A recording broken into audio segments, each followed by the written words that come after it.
Ahora sí, pues hola otra vez, porque apenas empezó la grabación. Y estuve meditando, pensando un poco, y creo que en lugar de que sigamos utilizando el material de Nueva Creación en Cristo, mejor hay que utilizar el Evangelio según San Juan, porque el mensaje más importante y primordial acerca de la venida de Cristo y de la salvación de nuestras almas es el amor de Dios.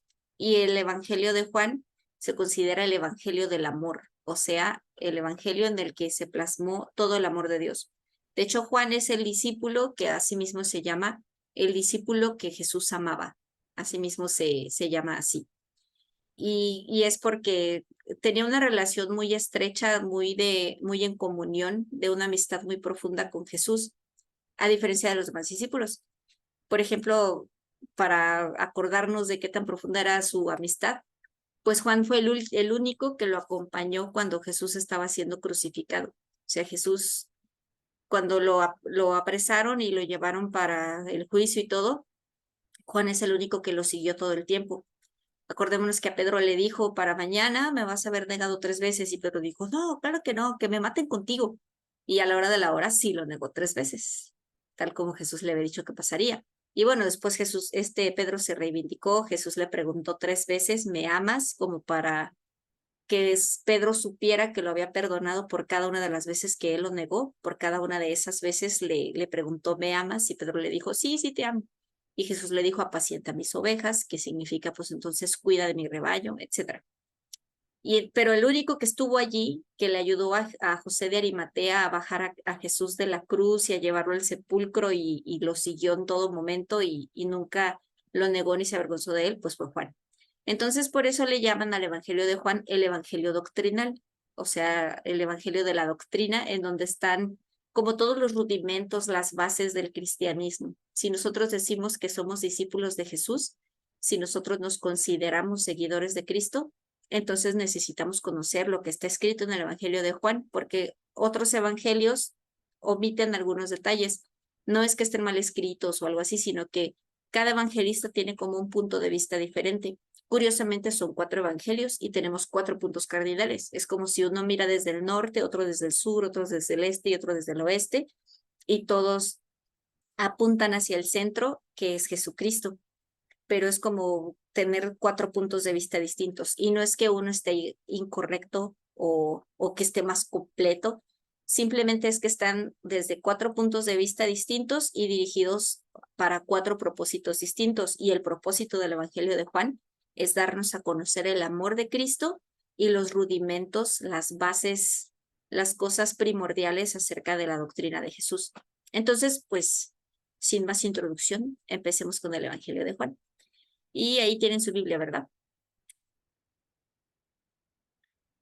Entonces, el Evangelio de Juan está después del Evangelio de Lucas. Ábranle a su Biblia en el Evangelio de Juan, por favor. Ya está. Y vamos a hacer estudio exhaustivo. Entonces, lees el versículo 1, Sandra, y lo analizamos. Mm,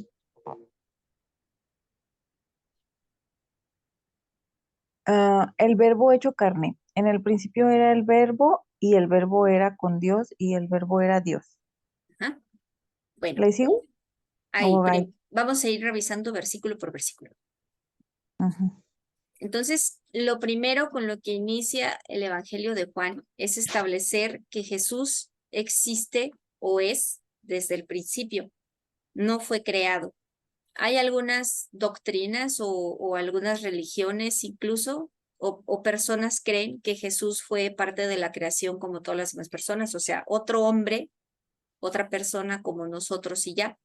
Pero el hecho de que Juan inicie su evangelio diciendo, en el principio era el verbo, y el verbo era con Dios, y el verbo era Dios, ahí está desde el inicio de su evangelio estableciendo la deidad de Jesús, porque más adelante especifica que el verbo fue hecho carne y que el verbo es Jesús. Si vemos, por ejemplo, cómo empieza el evangelio de Lucas, que es el anterior al de Juan, en Lucas 1:1 dice, puesto que ya muchos han tratado de poner en orden la historia de las cosas que entre nosotros han sido ciertísimas, tal como nos lo enseñaron los que desde el principio lo vieron con sus ojos y fueron ministros de la palabra, Me ha parecido también a mí, después de haber investigado con diligencia todas las cosas desde su origen, escribírtelas por orden, oh excelentísimo Teófilo, para que conozcas bien la verdad de las cosas en las cuales has sido instruido. O sea que Lucas está redactando su evangelio, es una carta en realidad. Lucas en realidad escribió una carta en la que le está platicando a alguien llamado Teófilo acerca de las cosas que aprendió de Jesús. O está entrando Rocío, voy a esperar un poquito. Sí. Gracias. Entonces vemos que en realidad Lucas está escribiendo el Evangelio como una carta. O sea, el Evangelio de Lucas es una carta para alguien que se llama Teófilo. Y aquí se me hace bien curioso que la persona a la que le escribe se llame Teófilo, porque la palabra Teófilo es compuesta, o sea, el nombre es compuesto y proviene del vocablo theos, que significa Dios, y filios, que es amistad.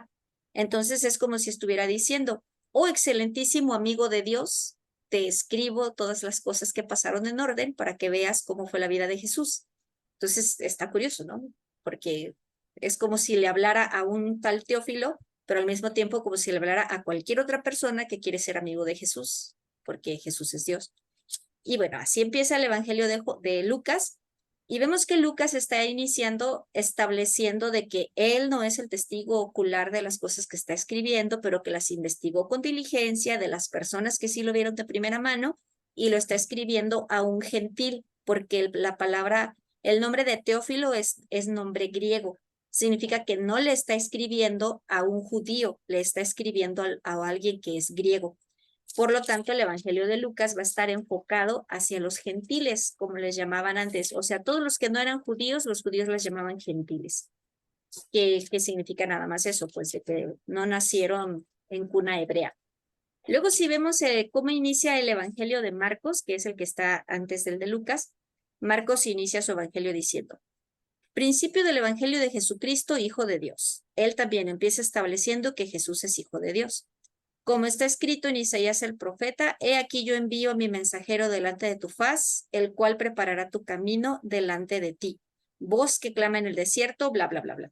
El chiste es que Marcos está iniciando con una profecía del libro de Isaías. Significa que el Evangelio de Marcos sí está dirigido a los judíos, porque empieza, número uno, estableciendo que Jesús es hijo de Dios. Y luego está haciendo alusión a una profecía que se cumplió del libro de Isaías para decir, para que vean de que Jesús es hijo de Dios, aquí está la profecía que se cumplió cuando él nació. Y entonces su evangelio está dirigido hacia los judíos y empieza con el cumplimiento de esa profecía. Y luego si vamos al evangelio de Mateo y vemos cómo inicia, él inicia con la genealogía de Jesús y dice, libro de la genealogía de Jesucristo, hijo de David, hijo de Abraham. Y ya empieza. Abraham engendró a Isaac, bla, bla, bla, bla. Y tiene toda la genealogía de Jesús.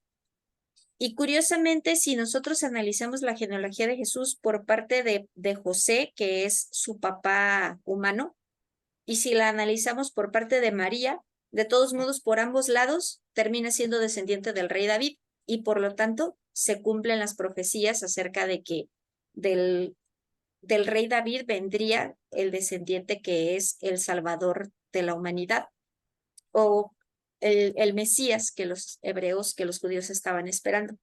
Entonces vemos cómo cada evangelio inicia distinto. El de Mateo inicia con la genealogía, el de Marcos estableciendo que se cumple una profecía que establece a Cristo como Hijo de Dios, y el de Lucas diciéndole a Teófilo, amigo de Dios, que él no es el testigo ocular de las cosas, pero que ya las investigó diligentemente y se las quiere dar a conocer por medio de esta carta.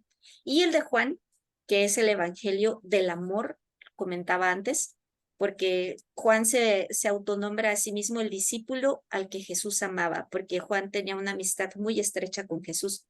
Y él inicia estableciendo, en el principio era el verbo, y el verbo era con Dios, y el verbo era Dios. Ahora, ¿a qué principio se refiere Juan cuando dice en el principio? ¿Qué será lo que quiere decir? En el principio de los tiempos o en el inicio, ¿no? De todo. Efectivamente, o sea, cuando nosotros todavía ni siquiera habíamos sido creados, ¿sí? Cuando Dios comenzó a contar o cuando creó el universo y empezó a contarse toda la historia, digamos. Antes de los ángeles ya estaba Jesús. Antes del diablo ya estaba Jesús. Pues sí, el diablo es un arcángel. Antes de los seres humanos ya estaba Jesús. O sea, en el principio, cuando todavía no había nada más, ya estaba Jesús. Y dice, y el verbo era con Dios, y el verbo era Dios. Aquí la palabra de el verbo era con Dios se refiere a que estaban juntos, a que estaban unidos y eran como una sola cosa. Y además tiene la deidad, es decir, el verbo también tiene toda la esencia de Dios. Luego el versículo 2 dice, este era en el principio con Dios, así como reforzando. Repite la idea para reforzar lo que acaba de decir. En el versículo 3 dice, todas las cosas por Él fueron hechas, y sin Él nada de lo que ha sido hecho fue hecho. ¿A quién se refiere con Él? A Dios, como tal, ¿no? A Dios, pero está hablando de alguien en particular. ¿De quién está hablando en el primer versículo? En el principio era Él, De Jesús. aunque aquí le está llamando el verbo. Ahora, en algunas Biblias está traducido como la palabra. En el principio era la palabra y la palabra era con Dios y la palabra era Dios. Y en esta Biblia, en esta versión, dice verbo. La cosa es que verbo es una palabra que implica acción. Y es que Jesús es acción. Jesús hace las cosas. Y cuando dice todas las cosas por él fueron hechas, perdón, a eso se refiere, a que Jesús es palabra que se pone en acción y hace las cosas. Sin Jesús, sin el verbo o la palabra, nada de lo que existe habría podido ser hecho. Aquí voy a hacer un pequeño paréntesis porque usualmente se nos enseña, ¿han oído el dicho este de piedras y palos rompen mi cuerpo, pero las palabras se las lleva el viento? ¿Lo habían oído? ¿No? Sandra dice que no. No. ¿Tú, Rocío? Sí, que son, bueno, es un dicho, ¿no? Que los hechos son los que hablan por sí solos. Ajá. Y se nos enseña así como de que, ay, si te dicen, si te insultan o te dicen algo, no hagas caso. Las palabras se las lleva el viento. Pues fíjense que no es cierto, las palabras no se les lleva el viento. De hecho, hay estudios científicos que comprueban que las palabras se quedan grabadas. De alguna forma, la energía sonora que se produce cuando estamos hablando y cuando decimos una palabra se queda por la eternidad grabada, solo que va vibrando cada vez a menos frecuencia y dejamos de escucharla, pero sigue allí. Imagínense si pudiéramos escuchar esas bajas frecuencias, nos volvíamos locos de toda la palabrería que se ha dicho desde el principio de los tiempos, ¿no? Pero bueno, los científicos establecen o han estudiado y dicen que ahí se quedan las frecuencias. Y en realidad la palabra sí importa cuando la palabra está acompañada de una intención fuerte o una intención muy firme y de fe. Tan así es que, ¿cómo fue que el verbo creó todas las cosas? Si nos vamos al libro de Génesis, vamos, por ejemplo, a el capítulo 1, versículo 14. En el capítulo 1, versículo 14 del Génesis, dice, dijo luego Dios, haya lumbreras en la expansión de los cielos para separar el día de la noche. Sirvan de señales para las estaciones, para días y años, y sean por lumbreras en la expansión de los cielos para alumbrar sobre la tierra. Y fue así. O sea, Dios dijo, dio la orden, habló y fue así. Cuando aquí dice que Dios dijo, se refiere precisamente a Cristo, porque acá nos está diciendo Juan que cuando dice que Dios creó todas las cosas o que Dios le dijo y ordenó que hubiera lumbreras, es Jesús el que lo está haciendo, porque Él es el verbo que se hizo carne. Es decir, toda la creación fue elaborada por Cristo. Ahí tenemos al Padre diciéndole a Jesús, quiero que haya sol y luna, y Jesús dando la orden, haya lumbreras en el cielo y sirvan de señales por estaciones. Y ¡pum! Fue así. Entonces las palabras sí importan. Nosotros con nuestra lengua podemos bendecir o podemos maldecir. Podemos generar problemas y conflictos entre personas. No habría guerra si los presidentes no declararan la guerra. Entonces, para que haya guerra tiene que haber una declaración. Y la declaración es con la boca, está en palabras. Aun si lo hacen por escrito, está por escrito con palabras. O sea, las declaraciones de guerra no es dando un golpe, es declarando la guerra. Entonces, las palabras sí son importantes y las palabras sí tienen peso. Ahora, lo que nosotros decidimos es qué tanto poder le damos a esas palabras y qué tanto nosotros queremos que nos afecten. Nosotros no podemos controlar lo que las otras personas dicen acerca de nosotros o lo que las otras personas nos dicen, por ejemplo, para hacernos enojar o para humillarnos, pero sí podemos controlar cómo nosotros tomamos esas palabras y qué tanto peso les damos en nuestras vidas. Una vez tuve una jefa que ella se creía a la escuela donde yo trabajaba. Yo trabajaba en el CEDI y ella me decía, tú no haces las cosas como le gusta al CEDI. Esta no es la manera del CEDI de ¿sabe qué? Es que tú la forma que haces no es lo que el CEDI le quiere. Así, ¿no? Pero, o sea, no decía yo, decía el CEDI. Y una vez me enfadó y le dije, ¿sí estás consciente de que tú no eres el CEDI? Y dijo, ¿qué? Y le dije, tú no eres el CEDI. Tú eres la coordinadora de ciencias, pero no eres el CEDI. Y dijo, pero yo sé lo que al CEDI le gusta porque tengo muchos años trabajando aquí. Le dije, pues conozco otras personas que también tienen mucho tiempo trabajando aquí y que han hecho otros comentarios acerca de mi trabajo. Así que esa es tu opinión personal. No, no, no, no es mi opinión personal, es la opinión del CEDI. Le dije, no, es tu opinión personal. Pero yo soy objetiva y estoy anotando lo que observé. Le dije, tú estás anotando lo que tú quieres decir acerca de mi trabajo, tu opinión personal. Y tu opinión personal acerca de mi trabajo no cambia mi visión de mí misma. Le dije yo, es tu opinión personal y la voy a tomar como eso. ¿Y quieres que te firme el acta en la que estás diciendo que yo no tengo control de grupo y que sabe qué? Te la firmo porque eres mi jefa y yo me someto a la autoridad, pero sigue siendo tu opinión personal y no me afecta. No me va a afectar la idea que yo tengo de mí misma. ¿No? Y se quedó así como trabada, así como que echaba chispas y dijo, pero el CEDI, le dije, tú no eres el CEDI. Ya no la dejé terminar, dijo.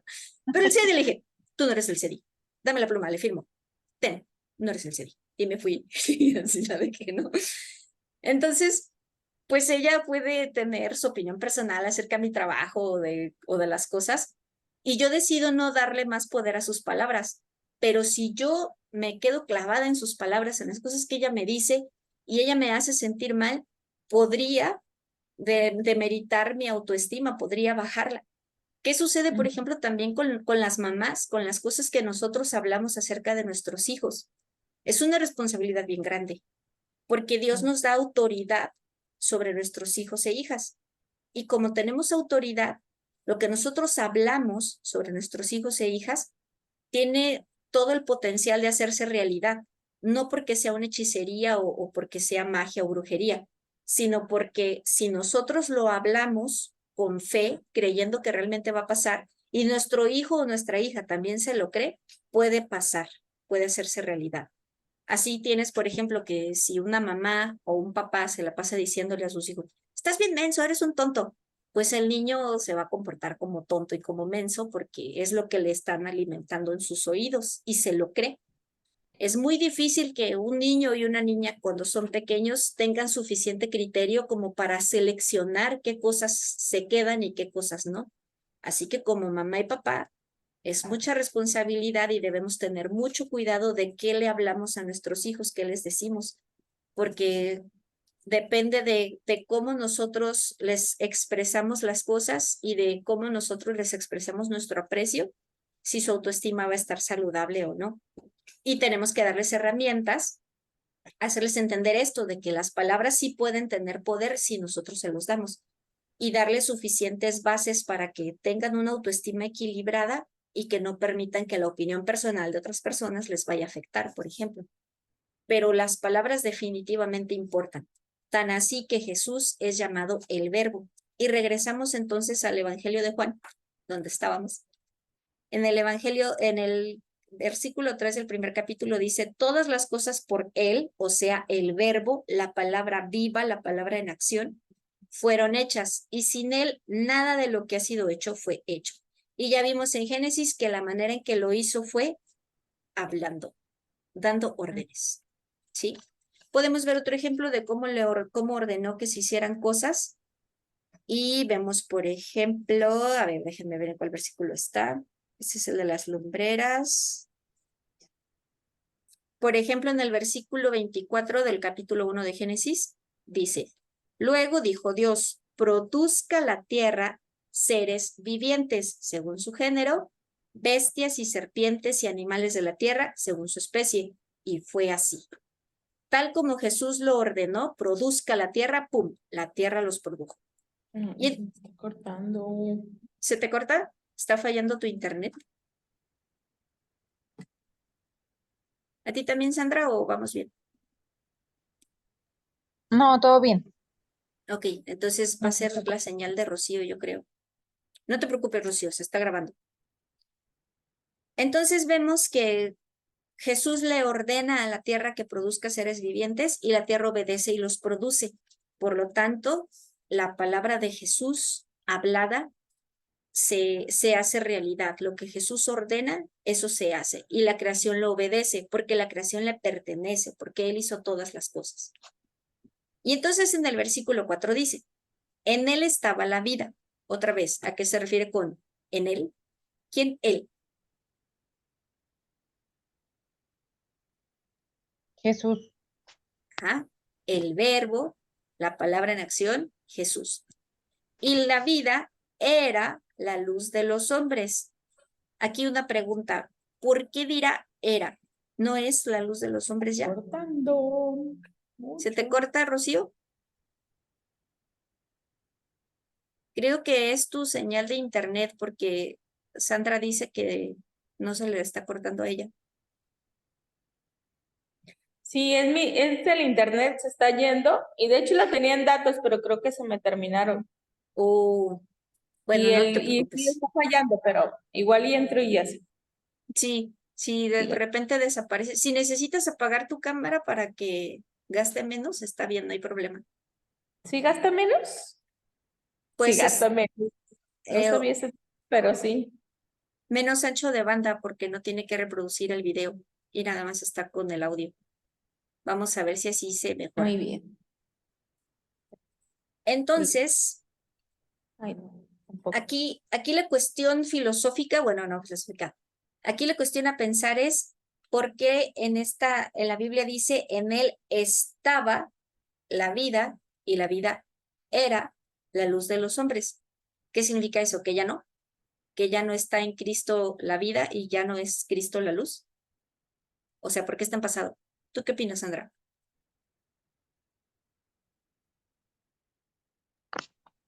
Mm, no sé. No sé por qué está pasando. ¿Alguna vez lo estudiamos? ¿Ya no te acuerdas? No. Ok, bueno, el motivo es porque al principio cuando Dios creó al hombre y a la mujer y estaban en el jardín del Edén, pues estaban juntos, Adán y su esposa Eva con Dios, Dios en sus tres personas, Padre, Hijo y Espíritu Santo, y había comunión. Entonces, Cristo era la vida de Adán. De hecho, por eso Dios le dijo, no comas del árbol del conocimiento del bien y del mal, porque el día que comas de él, ciertamente morirás. Y fíjense cómo aquí Dios al principio a Adán, a la humanidad representada en Adán, le dio un solo mandamiento, una sola ley. No comas del árbol del conocimiento del bien y del mal. Pero también estaba el árbol de la vida, y el árbol de la vida es Cristo. Entonces Adán podía extender su mano y comer del árbol de la vida y vivir eternamente con Cristo. Pero tomen la que decidió desobedecer la única regla. Había una sola regla en todo el jardín del Edén, una nada más, y Adán la rompió junto con su esposa Eva, ¿verdad? Eva fue engañada, Adán conscientemente decidió correr el mismo destino que su esposa, porque Adán no fue engañado. La Biblia no dice que Adán fue engañado. La Biblia dice, y Adán comió así como su mujer. O sea, Eva le dio de comer y él comió así como ella. Es decir, él conscientemente dijo, pues ni modo, el destino que le toque a Eva, lo voy a vivir con ella. Si se muere, me muero yo también. Y pues aplicó la de Romeo y Julieta y comió del veneno. Pero en realidad Adán no sabía que cuando Dios le dijo que moriría, se refería a que moriría en su espíritu y su cuerpo llevaría un proceso de muerte lenta, de muerte progresiva lentamente. Y pues eso, no contaba con eso. Y no contaba con la astucia de Dios, de que Dios ya tenía un plan de contingencia. Él ya sabía lo que iba a pasar y ya tenía un plan de rescate. Pero a eso se refiere Juan cuando dice, en él estaba la vida y la vida era la luz de los hombres. O sea, al principio, cuando él creó todas las cosas, estaba diseñado que el hombre comiera del árbol de la vida y viviera eternamente con Cristo. Ese era el propósito. Y que el hombre fuera iluminado con la luz de Cristo. Y cuando decimos el hombre, me refiero a la humanidad completa. El vocablo Adamu en hebreo, que es el nombre de Adán, o sea, nosotros lo castellanizamos como Adán, pero el vocablo original es Adamu, y Adamu significa toda la humanidad completa. Así que cuando dicen el hombre, cuando dicen Adán, se refiere a la humanidad completa representada en este hombre, como el representante jurídico de toda la raza humana, hombres y mujeres por igual. Entonces, al principio ese era el plan. Por eso dice, en él estaba la vida y la vida era la luz de los hombres, porque ese era el plan original, que no se despegaran de él. Sin embargo, Adán conscientemente decidió correr el mismo destino que su esposa Eva cuando ella desobedeció. Conscientemente comió del fruto prohibido, rompió la única regla que Dios le había puesto. Y después de eso, ¿qué? ¿No? Ya con Moisés le dio 10. O sea, fíjense cómo el pecado multiplicó por 10 las leyes que ahora que ahora el hombre tiene que obedecer. En el jardín había una sola regla y esa fue la que rompió el ser humano. Y ya después del pecado, pues ahora para proteger al ser humano, Dios tuvo que multiplicar por 10 las reglas. Vaya, vaya. Bueno, en el versículo 5 dice, la luz en las tinieblas resplandece y las tinieblas no prevalecieron contra ella. Es como si hubiera aquí un pequeño abismo entre el versículo 4 y el 5, como una parte no contada, pero yo sí se las voy a contar, no se preocupen, porque en el 4 dice, en él estaba la vida y la vida era la luz de los hombres, y ahí no hay tinieblas. Y luego dice, la luz en las tinieblas resplandece. ¿Qué? Espérate, ¿cuáles tinieblas? Estás diciendo que en él estaba la vida y él era la luz. ¿Cuáles tinieblas? Pues las tinieblas que vinieron a causa de que Adán decidió romper la única regla que había en el jardín del Edén, que era no comer del árbol del conocimiento del bien y del mal. Entonces, una vez que Adán come del árbol del conocimiento del bien y del mal, Cristo deja de ser la luz de la humanidad y Cristo deja de ser la vida de la humanidad y la humanidad entra en un estado de tinieblas y de muerte eterna. Por eso ahora pasamos al versículo 5, donde dice, la luz en las tinieblas resplandece, la luz es Cristo, y las tinieblas no prevalecieron contra ella. Y las tinieblas es el conocimiento del bien y del mal. No solo del bien, sino del bien y del mal junto, revuelto, tergiversando la verdad o exagerándola a veces. Conocer lo que es bueno y lo que es malo. Y luego viene el versículo 6 que tiene como una pequeña sangría, como diciendo, ok, esta es la primera hilación de ideas que hay que conocer, que en el principio, antes de que el hombre fuera creado, ya existía Cristo, Él creó todas las cosas y el plan original de Dios es que Él fuera siempre la luz del ser humano y que Él fuera su vida completa. Sin embargo, el ser humano rompió la única regla, no me voy a cansar de decirlo porque es absurdo, pero bueno, así fue lo que pasó. Rompió la única regla que había, que fue comer del árbol del conocimiento del bien y del mal, trajo las tinieblas y la muerte, y entonces ya no había luz y vida en el ser humano, pero Él es la luz, Cristo es la luz, y la luz vence a las tinieblas. Vence al pecado, la muerte, la enfermedad, el chisme, todo se postra a los pies de Jesús porque Él vence las tinieblas, todo lo malo. Y ya entonces el versículo 6 dice, hubo un hombre, enviado de Dios, el cual se llamaba Juan. O sea, punto y aparte, ahora, ya en la tierra, acá, pensando ahora en el presente de Juan, cuando escribió el Evangelio y ya estaba recordando las cosas que pasaron. hubo un hombre enviado de Dios, el cual se llamaba Juan. Este vino por testimonio para que diera testimonio de la luz, a fin de que todos creyeran por él. No era él la luz, sino para que diera testimonio de la luz. Los discípulos de Juan pensaban que Juan era el Mesías esperado. Entonces, por eso aquí Juan el Bautista. Por eso aquí Juan el Evangelista está diciendo que Juan el Bautista no era el Mesías esperado. Él era el testimonio para que las demás personas creyeran en la luz, pero él mismo no era la luz. Aquella luz verdadera, otro parrafito, aquí hay otra pequeña sangría en el versículo 9 que significa ahora siguiente hilación de ideas. Aquella luz verdadera, ¿cuál? Pues de la que estábamos hablando primero. El Verbo, quien hizo todas las cosas, quien era la luz de los hombres, hasta que Adán rompió la única regla del jardín del Edén. Aquella luz verdadera que alumbra a todo hombre venía a este mundo. En aquel entonces, cuando Adán rompió la regla, pues nada más había un Adán, pero en él estaba representada toda la humanidad. Ahora es momento de que Cristo venga a redimir a toda la humanidad, pasada, presente y futura en el tiempo de Juan, o sea, nosotros incluidos y los que siguen después de nosotros también. Aquella luz verdadera que alumbra a todo hombre venía a este mundo. En el mundo estaba. ¿Por qué dice que en el mundo estaba, Sandra?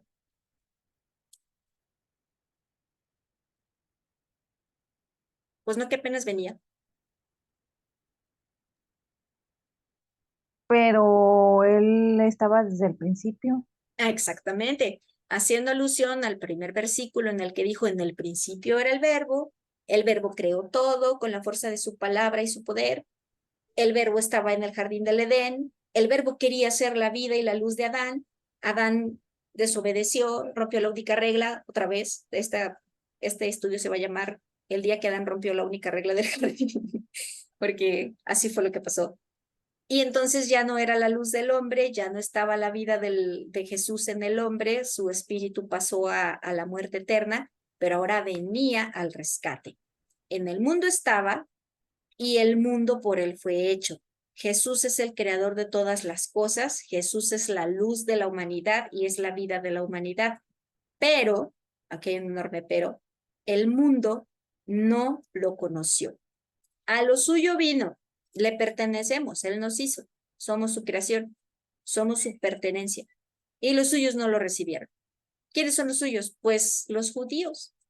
Cuando ya crucificaron a Jesús, si hacemos un poco de spoilers, cuando crucifican a Jesús, los judíos que estaban allí presenciando el juicio de Cristo y todo, dijeron, su sangre sobre nosotros.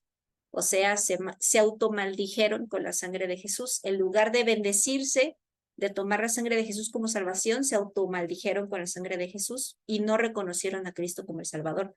Prefirieron que soltaran a Barrabás, que era un ladrón, que a que soltaran a Jesús, que era inocente. Y ellos mismos no reconocieron a Jesús. Pero todos los que le recibieron, bueno, aquí dice más, a todos los que le recibieron, a los que creen en su nombre, les dio potestad de ser hechos hijos de Dios. Y este versículo significa, sin embargo, todas las personas que reciben a Cristo como su Señor y Salvador y creen en su nombre como sobre todo nombre, Yeshua HaMashiach en hebreo, el Señor Jesús, que es el Mesías, a esas personas Dios, o sea, Padre, Hijo y Espíritu Santo, Dios en toda su deidad, les da la oportunidad a esas personas de decidir sobre el destino de sus vidas, si quieren ser o no quieren ser hechos hijos de Dios. Y las personas decidimos si queremos la vida eterna o no. En el libro de Deuteronomio hay una parte en la que Dios le dice a su pueblo, he aquí que pongo delante de ti la vida y la muerte. Y luego dice, escoge pues la vida y vive. O sea, todavía les da la respuesta del examen, ¿verdad? Escoge pues la vida y vive. Y aún así, hay gente que decide que no quiere vivir eternamente.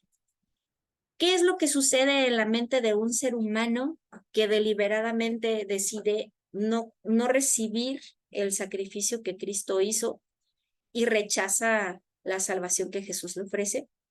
Pues que ama más las tinieblas. Eso es lo que pasa.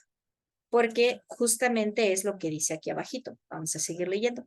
Dice, los cuales, o sea, las personas que reciben el derecho a decidir si quieren ser o no quieren ser hechos hijos de Dios, no son engendrados, y aquí la palabra engendrado es la misma palabra de cuando se engendra una criatura en el vientre de su madre, o sea, nace, se gesta, primero se fecunda el óvulo y el espermatozoide y entonces se va formando el ser, se va entretejiendo hasta que se hace un bebé y luego el bebé nace. A eso se refiere con engendrar.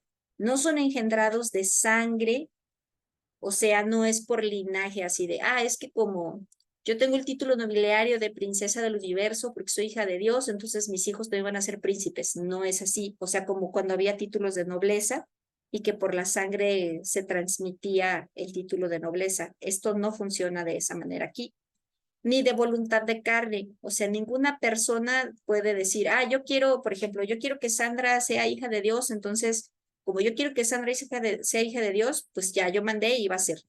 No es de voluntad de una persona ajena de carne, ni de voluntad de varón, o sea, de alguna persona que tenga algún título destacado y lo ordene. Esto proviene de Dios. En el principio, en la fundación del mundo, Dios puso a toda la humanidad en Adán.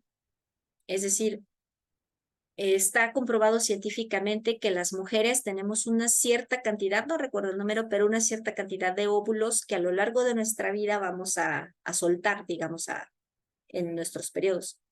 Y los hombres tienen una cierta cantidad de espermatozoides que van a producir y que van a también liberar. Entonces, en Adán estaba toda la humanidad representada, hombres y mujeres por igual, y en Eva, en Adán y en Eva estaba toda la humanidad representada.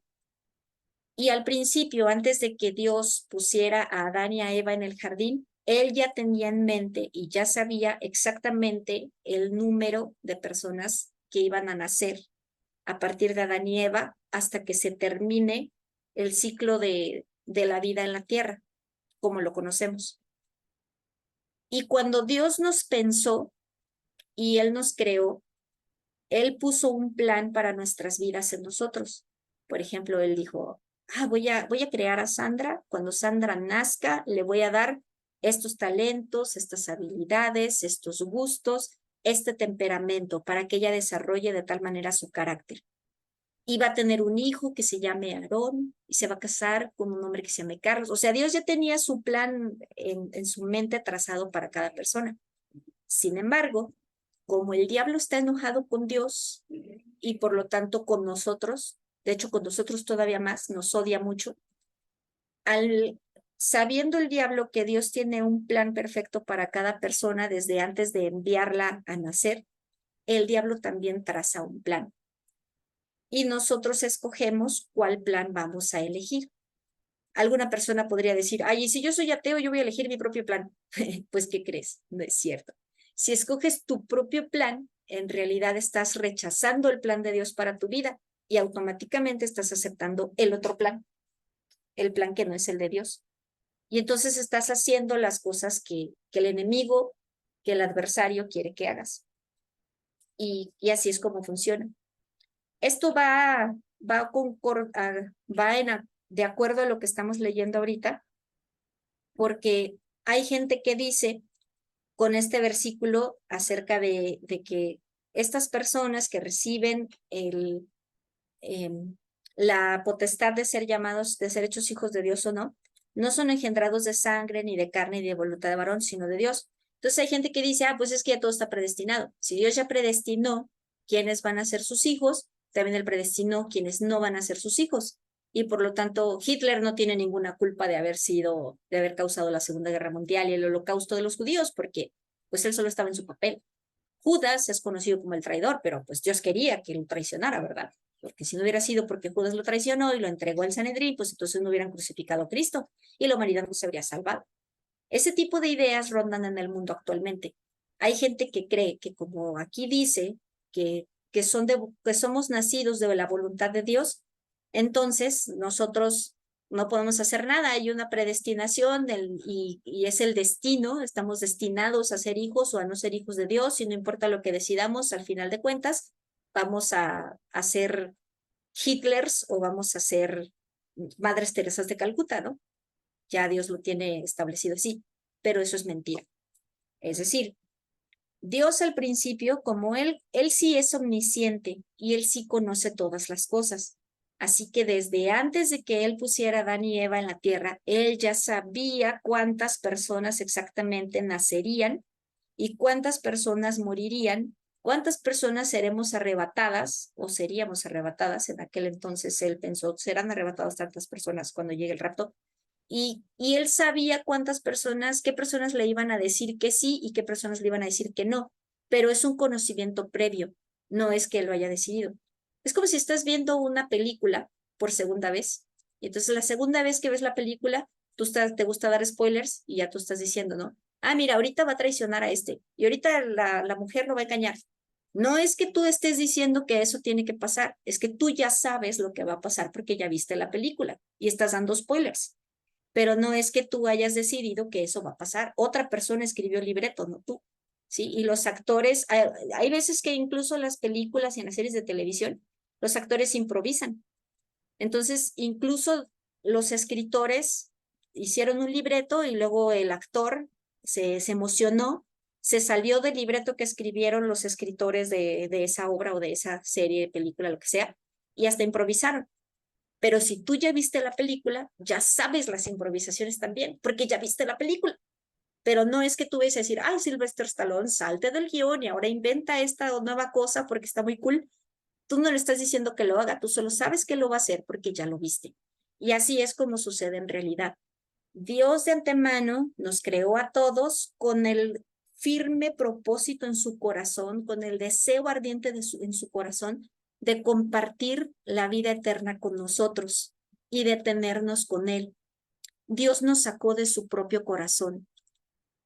El hecho de que el costado de Jesús fue atravesado por una lanza y partió su corazón y de su corazón salió sangre y agua, es un acto profético que demuestra en ese momento que Dios, así como los niños y como los bebés nacen de una placenta de mamá que está con que el líquido amniótico cuando se rompe la fuente y cuando nacen los bebés sale sangre y agua. De la misma manera salió sangre y agua del costado de Jesús, porque Jesús estaba representando la placenta eterna en donde se gestaron los hijos de Dios y nacimos de su corazón. Entonces, cada vez que una persona rechaza la salvación de Cristo y una persona dice, yo no voy a seguir a Jesús, el corazón de Dios sufre y el corazón de Dios le falta una parte, le arrancan un pedazo de su carne, digamos. No es de carne como nosotros, pero le arrancan un pedazo de su corazón, porque de su corazón salimos nosotros, la humanidad. Entonces, el versículo 13, cuando dice que no venimos los hijos de Dios de voluntad de carne y de sangre, sino de Dios, no se refiere a que Dios te obliga a ser su hijo, se refiere a que Dios te dio la oportunidad de elegir si tú quieres ser su hijo o su hija o no, y él de antemano ya sabe qué le vas a contestar. Y eso es todo lo que se refiere. Él de antemano ya conoce si le vas a decir que sí o le vas a decir que no. Y a los que ya sabe que le van a decir que sí, les preparó obras buenas para que de antemano para que anden en ellas, como vimos antes en Efesios cuando estábamos haciendo el otro estudio. Pero no significa que Dios decida por nosotros. Esto es muy importante de establecer, porque de verdad hubo alguien que, no sé exactamente, se me olvida el nombre de el teólogo ancestral que sacó esa idea, creo que es Calvino, y hay toda una corriente calvinista acerca de la predestinación, en donde hay gente que cree verdaderamente que si tú no te haces cristiano o si tú decides no seguir a Jesús y decides ser ateo o decides alejarte de Cristo, es porque Dios eso quiso para ti. Y no, eso es mentira. Que si Hitler fue malo es porque Dios así lo hizo. O Judas fue traicionero porque Dios lo hizo así. Eso es mentira. Nosotros tomamos nuestras decisiones, sin embargo, Dios es omnisciente. Él ya vio toda la película completa varias veces, se la sabe de memoria, entonces ya sabe qué decisiones vas a tomar a lo largo de tu vida, pero Él no influyó para que las tomaras. Él respeta tu libertad de elegir, respeta tu libertad de improvisar en el guión y te deja hacer las cosas o tomar las decisiones que tú quieres y hacer las cosas que tú decides hacer. Pero también Él sabe que hay obras buenas que tú vas a escoger hacer y entonces Él te las va dejando. te las va poniendo ahí, como en los videojuegos, ¿no? Ponen las moneditas y así. Ya para que el jugador cuando vaya recoja la monedita y recoge el hongo y se hace Mario grande y se hace Mario chiquito. Dios te va poniendo las obras en las que tú debes andar y tú vas a escoger las que sí haces y las que no. Y bueno, entonces, ya casi terminamos por hoy, quedan 5 minutos. Vamos al versículo 14 que dice, y aquel verbo, o sea, el verbo que creó todas las cosas, fue hecho carne y habitó entre nosotros y vimos su gloria, gloria como del unigénito del Padre, lleno de gracia y de verdad. O sea, Jesús fue el primer hijo nacido de Dios. También hay una forma de ver este versículo anterior, el número 12, que dice que todos los que recibieron, que todos los que lo recibieron a Jesús y que creen en su nombre, se les dio potestad de ser hechos hijos de Dios. Y aquí en este versículo luego hay gente que dice que somos los hijos adoptivos de Dios. Pero en el versículo número 14 que estamos leyendo, dice que Cristo es el unigénito del Padre. Y aquí la palabra unigénito significa nacido primero. Y este vocablo génito de generar o de gen es de nacer con un ADN de tu papá y de tu mamá. Entonces, unigénito significa el primero que nació de su carne o de su ser, como el primogénito. Primogénito, primo es primero, entonces primogénito es el primero en nacer. Unigénito es el único nacido.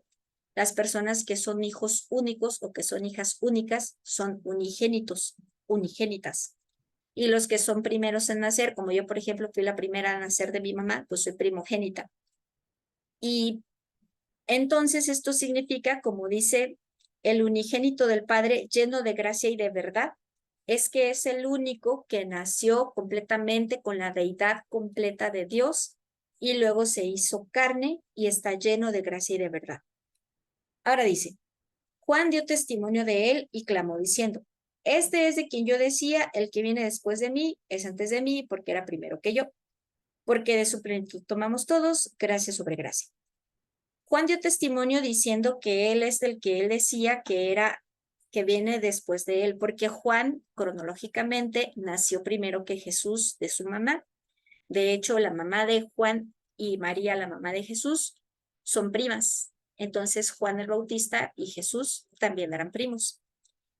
Y nació primero Juan y después nació Jesús cronológicamente, pero Jesús creó a Juan. Jesús creó todo el universo y Jesús creó a Juan en realidad.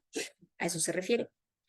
Y en el 17 dice, pues la ley por medio de Moisés fue dada, pero la gracia y la verdad vinieron por medio de Jesucristo.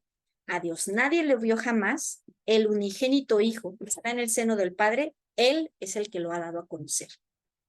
Entonces, para cerrar el día de hoy y finalizar este pasaje, vemos que Moisés dio la ley a las personas y los judíos estaban muy orgullosos de cumplir la ley y pensaban que por cumplir la ley es que se salvan o que merecen la vida eterna.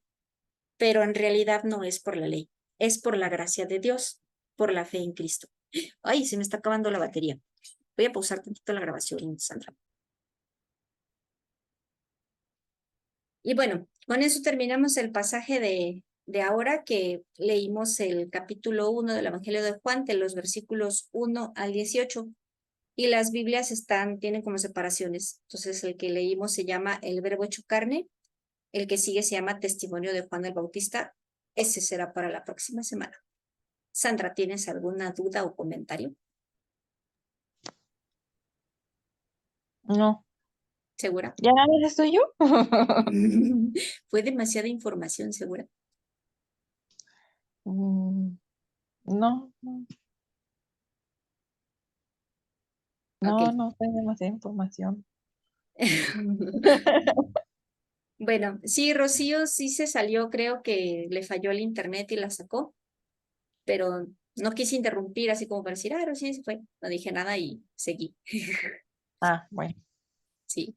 yo no me di cuenta. Ok.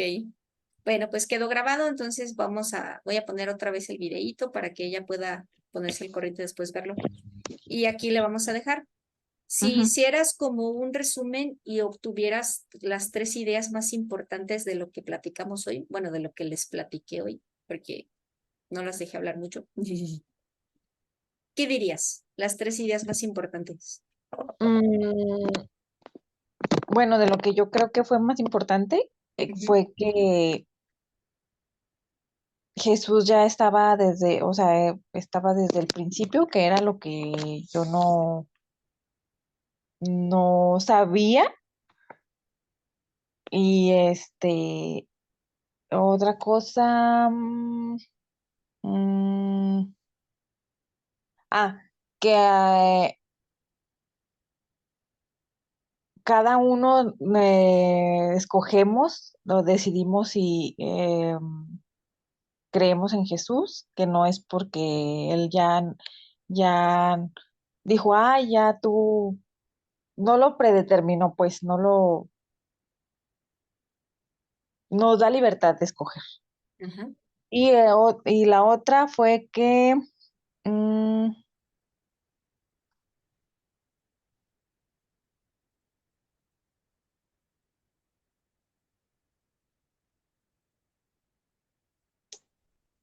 pues lo de Juan, de que él dio testimonio de él, pero porque él pues nació primero, pero el que era el Mesías era Cristo. Ajá. No sé si estoy bien. Sí, correcto.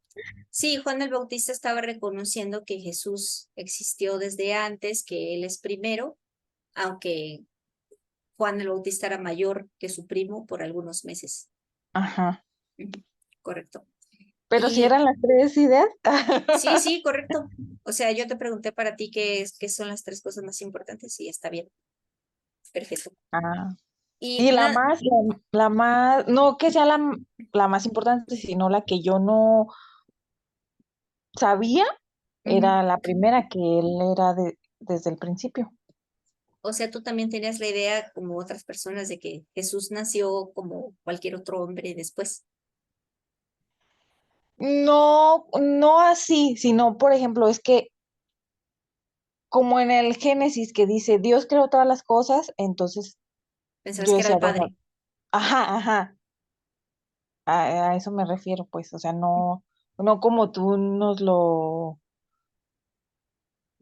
con esta clase, pues, que nos explicaste. Ujú. Sí, es que Ajá, cuando al principio la Biblia menciona a Dios, solo menciona a Dios en general, y es Dios Padre, Hijo y Espíritu Santo. Así como tú eres Sandra y tú eres un espíritu que habita en un cuerpo y tiene un alma, ¿sí? Pero tú, Sandra, eres espíritu y tú, Sandra, eres el cuerpo de Sandra y tú, ajá, Sandra, eres tus emociones y tu voluntad plasmadas en el alma. O sea, tú también eres un ser tripartito como Dios, tú tienes también 3 partes, espíritu, alma y cuerpo, como Dios también tiene 3 partes, que es Padre, Hijo y Espíritu Santo, pero Dios es Padre, Dios es Hijo y Dios es Espíritu Santo. Sandra es espíritu, Sandra es alma y Sandra es cuerpo también. Sí, o ajá, sea, así.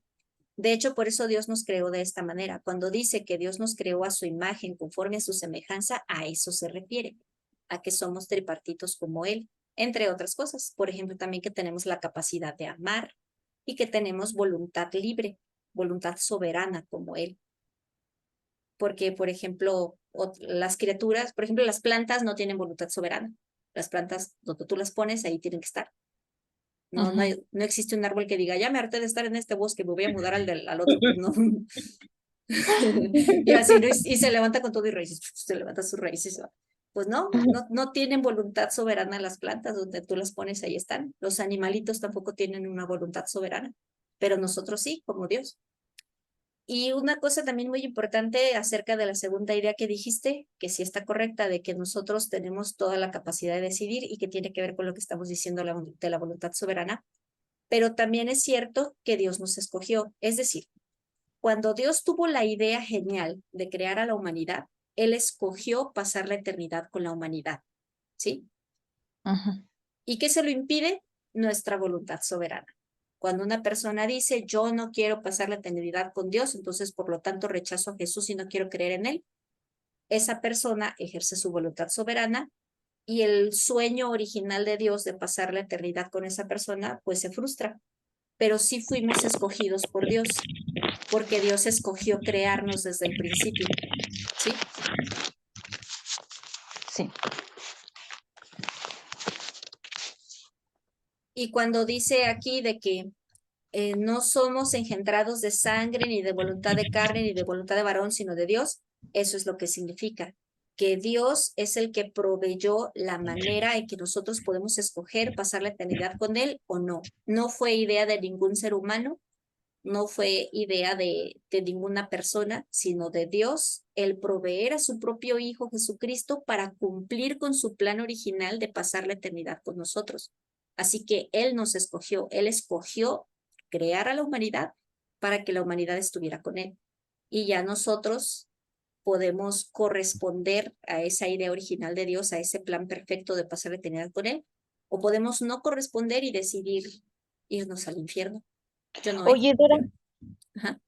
y si por ejemplo una persona dice, no, yo no creo y, o sea, que no, que lo rechace, por Ajá. decir, una vez. Ujú. Y sí puede pasar que después, no sé, a la segunda, a la tercera o a la décima, O a la ya, millonésima. bueno, siempre sí.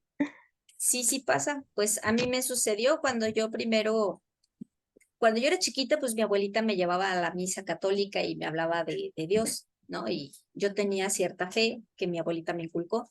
Después, pues ya en la secundaria, cuando empiezas a desarrollar tu propia personalidad y luego en la prepa, cuando ya se empieza a formar tu carácter, pues yo muchas cosas ya no coincidían, o sea, se me hacía como que se contradecían o no coincidían en la Iglesia Católica y yo Ujú, pensaba que entonces Dios era mentiroso porque relacionaba las reglas de la religión con lo que Dios quiere, porque no había leído la Biblia.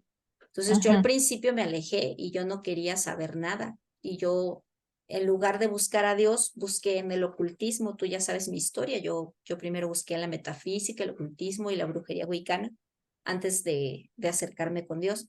Después Cristo me salvó porque yo era la que estaba perdida. Cristo me encontró. Luego la gente dice, entonces encontré a Jesús. No, no es cierto. Jesús te encontró porque yo era la que estaba perdida. Jesús me encontró y Jesús me salvó y llegó a mi vida y decidí confiar en él. Pero yo tenía una compañera en la prepa que se llama Giselle y Giselle me hablaba del evangelio y yo como que no le hacía caso yo. Así, o le daba por su lado, sinceramente, o de plano le decías, es que ya no me hables de eso, eres mi amiga, me caes bien, pero ya no me hables de eso, no quiero saber nada.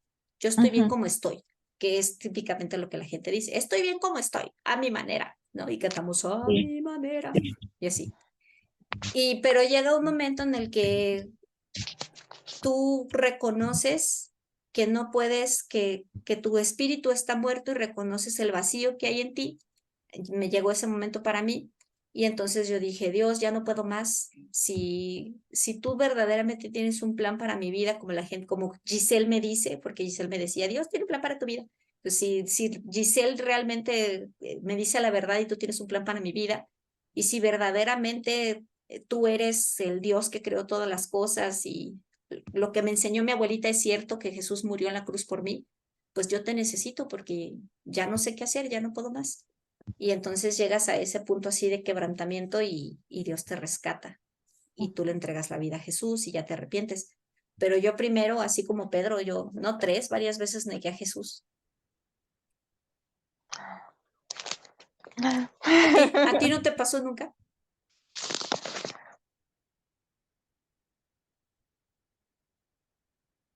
Pues no, o sea, o sea, que alguien me quisiera como hablar y yo le dijera así como, ay, no, no, no, no, Ujú. no, nunca me pasó. Pasaba, por ejemplo, como los que te tocan la puerta, pues, Ah, sí, no sé, ¿son los testigos o los qué testigos son? de Jehová. Ajá. Ajá, y que, por ejemplo, si, ay, no, no le abras, no le abras, y así, cosas así. O que los veas en la calle y, ay, corre, corre, porque, para Ahí que no vienen a nos, platicarte.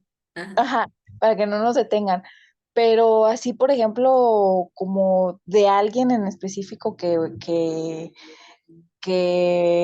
me quisiera hablar y que yo le dijera, ay, no quiero escucharte, no, No quiero pues saber no, nada de Jesús. Así. no, nunca me pasó así.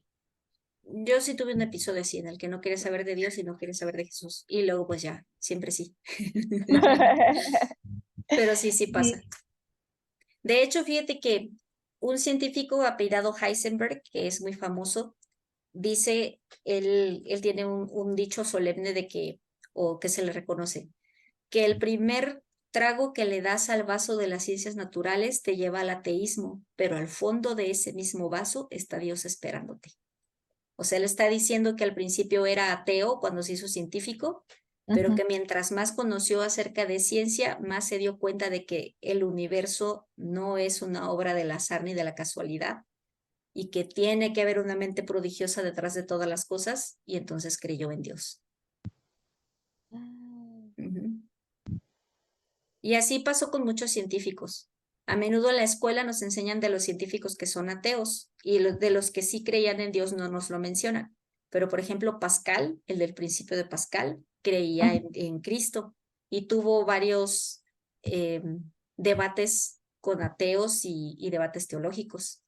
C.S. Lewis, el escritor de las Crónicas de Narnia, era amigo de John Ronald Reuel Tolkien, el que es el escritor de El Señor de los Anillos y todo eso. Y C.S. Lewis es cristiano, bueno, ya se murió, era cristiano y escribió un montón de libros. Él era maestro de literatura igual que Tolkien, ahí en Inglaterra. Entonces escribió libros de literatura inglesa, pero también, y los cuentos de las Crónicas de Narnia y así, pero también Ujú. escribió un montón de libros con tintes teológicos y de contenido cristiano, de contenido bíblico. Así es. Y hay un montón, pues hay muchos científicos que creían en la existencia de Dios. Unos creían solo en la existencia de Dios, pero no alcanzaron a confesar a Cristo como su Salvador, o no creyeron en Cristo como su Salvador, pero sabían de la existencia de Dios. Y otros a raíz de lo que descubrieron en la ciencia, se acercaron a la Biblia, la leyeron y confesaron a Cristo y defendieron el cristianismo. Bueno, Ujú. defendieron a Cristo y a la Biblia. Ajá. Oh, Nada más que pues como la escuela es laica y así, pues no nos dicen esas cosas, no nos lo platican. pues sí, Ujú. pero sí platican lo de la inclusión, ¿no? Oh, sí, horrible. Sí, eso Sí, sí lo dicen. a eso sí lo van a incluir, claro que sí. Pero pues es parte del show. Bueno, Ujú. terminamos por hoy. Ay, nos extendimos otros 15 minutos, fíjate. Ya eran las Ay, 8 sí, y ay, estás grabando todavía, ¿verdad? Ay. sí, pero no le hace, pues es parte del de los comentarios. A lo mejor cosas que tú me dijiste o que me preguntaste también eran dudas que tenían Rocío y sus hijas, y ya cuando ven el video ahí van a escuchar la respuesta. Puede ser. Y si se les generaron más dudas, pues que me pregunten, con mucho gusto. Entonces nos vemos el próximo martes, mismo enlace, aquí igual, y vamos a seguir con el Evangelio de Juan. Y si tú tuvieras dudas, porque ya lo estuviste leyendo antes, pues Ujú. anótatelas. Al principio te voy a preguntar si tienes alguna duda, y ya si no, pues nos vamos con versículo por versículo y a donde nos lleve. Sí, Ándale, pues que sí, tengas está bonita bien. semana y estamos en contacto. Gracias igualmente. Bye. Sale. Bye. Bye.